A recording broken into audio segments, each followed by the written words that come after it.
सीताराम जी के प्रेमामृत से परिपूर्ण श्री भरत जी का संसार में जन्म न हुआ होता तो मुनियों के मन को भी अगम कठिन व्रत नियम शम दम सबका पालन करके संसार को कौन दिखाता। दुख दाह दारिद दंभ दूषण सुजस मिस अपहरित को। और तुलसीदास जी कहते हैं सबसे बढ़कर के यदि भरत जी संसार में पैदा न हुए होते तो कलिकाल तुलसी से सठनी हठी राम सन्मुख करत को। कलिकाल में तुलसीदास जी जैसे इस तुलसीदास जैसे शठ को मार पीट करके खींच करके हठपूर्वक राम के चरणों में कौन पहुंचाता, राम सन्मुख कौन करता। काम के प्रभाव में था मैं, मुझे राम के प्रभाव में लाकर रख दिया है तो श्री भरत जी के चरित्र में। इसलिए तुलसीदास जी अपने जीवन में भरत जी के चरित्र का बहुत प्रभाव स्वीकार करते हैं। अयोध्या कांड के नायक राम नहीं भरत है। और यही वजह है कि अयोध्या कांड के अंत में तुलसीदास जी ने भरत चरित करिने फल कथन करते हुए यही बात कही। तुलसी जे सादर सुनहि सिय राम पद प्रेम अवसि होई भवरस बिरति। हे भरत चरित करिने भरत चरित करिने भरत चरित करिने तुलसी जे सादर सुनहि सिय राम पद प्रेम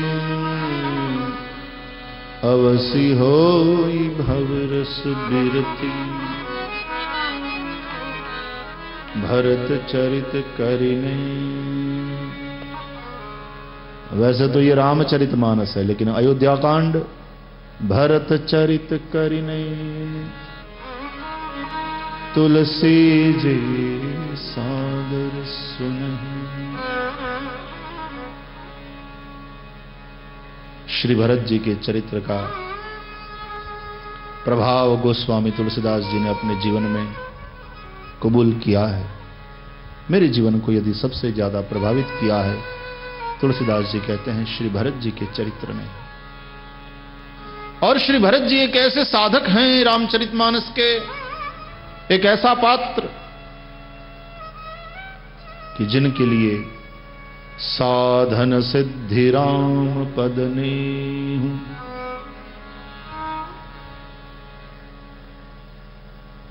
साधारणतया साधन अलग होता है, सिद्धि अलग होती है।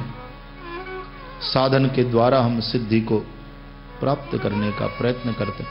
वायोलिन साधन है लेकिन बजाना, अच्छी तरह से बजाना, कुशलतापूर्वक बजाना, ये सिद्धि है। साधन हो, सिद्धि अलग। वायोलिन संगीत का एक साधन है, ये ठीक है, लेकिन वही संगीत है वो बात नहीं। तो सिद्धि, उसको बजाने वाली सिद्धि प्राप्त करनी पड़े। तो साधन अलग है, सिद्धि अलग है। लेकिन भरत जी एक ऐसे साधक हैं जिनके लिए साधन और सिद्धि दोनों एक ही है। साधन सिद्धि राम पद नेहु। साधन सिद्धि साधन सिद्धि। सीताराम जी के चरणों में प्रेम, राम चरणों में अनुराग, यही भरत जी का साधन है। और राम चरण में अनुराग, यही भरत जी की सिद्धि। रामचरण प्रेम के द्वारा भरत जी चाहते क्या है? बोले राम चरणों में प्रेम।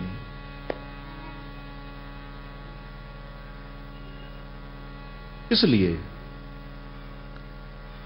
जब प्रयाग में स्नान कर रहे हैं भरत जी एकांत में, और तीर्थराज प्रयाग की स्तुति करके जब प्रयाग से वे कुछ मांगते हैं, मागं भीख त्याग निज धर्म, आरत काह न करई कुकर्म, मागं भीख। अपने धर्म को, अपनी परंपरा को, अपनी मर्यादा को छोड़ के मैं भीख मांग रहा हूं। हे तीर्थराज, हम रघुवंशी किसी के सामने हाथ नहीं फैलाते, लेकिन हमारी परंपरा को तोड़ करके मैं आज तुमसे भीख मांग रहा हूं, क्योंकि आरत काह न करई कुकर्म। दुखी कौन कुकर्म नहीं करता, कौन पाप नहीं करता। बुभुक्षतः किन्न करोति पापम, क्षिणा नरा निष्करुणा भवन्ति।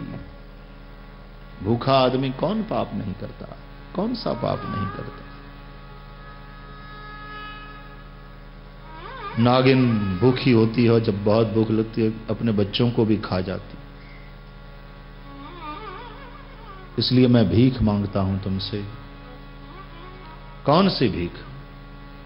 और भरत जी ने मांगा, अर्थन धर्मन काम रुचि,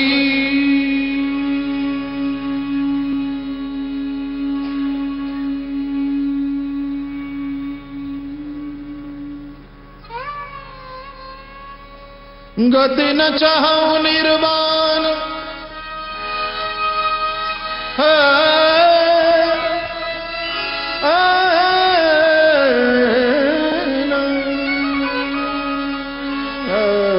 धन धर मन काम रुचि,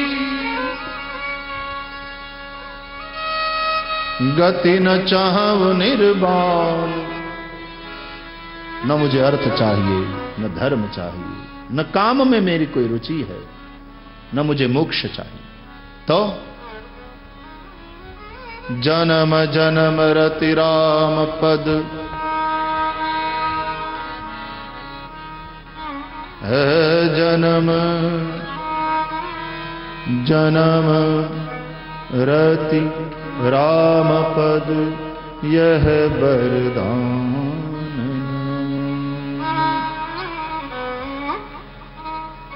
अरधर धर मन काम रुचि,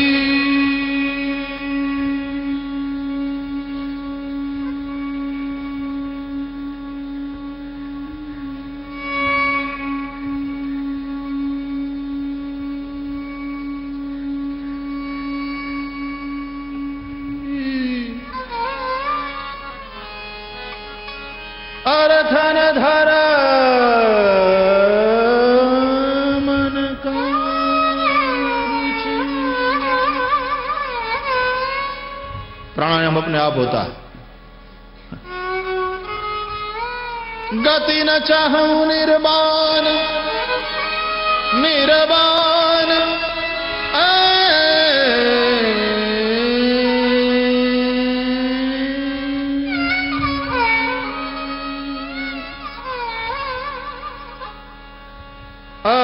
धन धर मन काम रुचि, गति न चाहूं निर्वाण, जन्म जन्म रति राम पद, यह वरदान।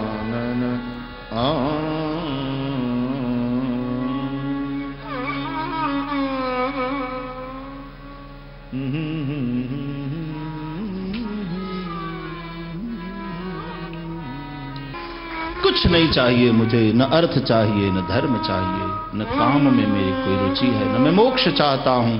भरत जी कहते हैं, मुझे जन्म जन्म श्री राम के चरणों में रति चाहिए, प्रेम चाहिए।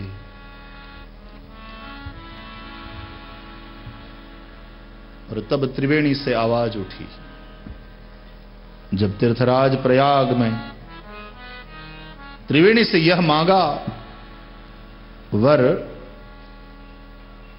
तो तीर्थराज प्रयाग ने कहा,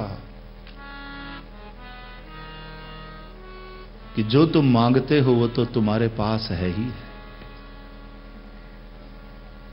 तात भरत तुम सब विधि साधु, तात भरत तुम सब विधि साधु, तात भरत तुम सब विधि साधु, तात भरत तुम सब विधि साधु, राम चरण अनुराग अगाधु, राम चरण अनुराग अगाधु, राम चरण अनुराग अगाधु, राम चरण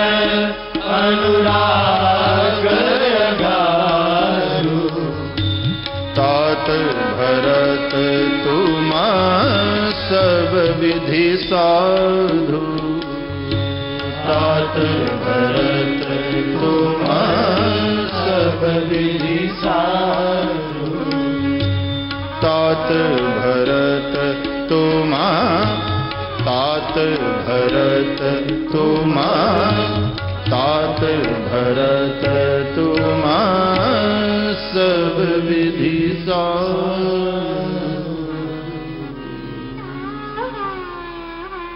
हे भरत जी, आप तो सब प्रकार से साधु हैं, सज्जन हैं। राम चरणों में अगाध अनुराग आपके हृदय में है ही है। जो आपके पास है ही है, मैं वो क्या दूं आपको। तो राम चरण में अनुराग से प्रेरित होकर के श्री भरत जी राम चरण में अनुराग मांग रहे हैं। भरत जी के लिए साधन भी वही है, राम चरण में अनुराग, और भरत जी के लिए सिद्धि भी वही है, राम चरण में अनुराग।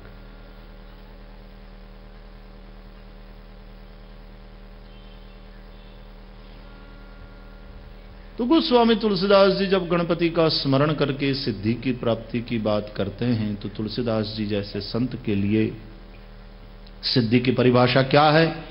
बोले प्रभु के चरणों में अनुराग, यही सिद्धि है। और श्री गणपति की कृपा से वो अनुराग बढ़ता रहे, उसमें कोई विघ्न ना आए, वो सिद्धि श्री गणेश जी से मांगते हैं। जो सुमिरत सिद्धि होई, गणनायक करि बर बदन। दूसरे श्लोक में मुखम करोति वाचालम पंगुम लंघयते गिरिम, दूसरे सोरठे में उसका भाषांतर है इस श्लोक का।